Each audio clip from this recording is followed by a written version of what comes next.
My name is Ellen Kester. I want to fill you in quickly on the content of this course on bilingual language evaluation case study.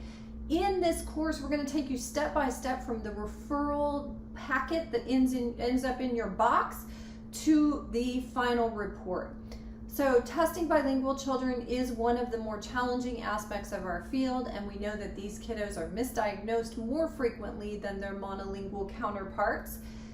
It's a challenging process, but it is a very doable process. So in this course, we're going to walk you from the referral contents, how we select the measures that we do. We're going to look at the formal and informal measures, the results of those, design a dynamic assessment process, and then we're going to write up the pieces of it. So we'll take you from the beginning to the end and hopefully facilitate this process for you.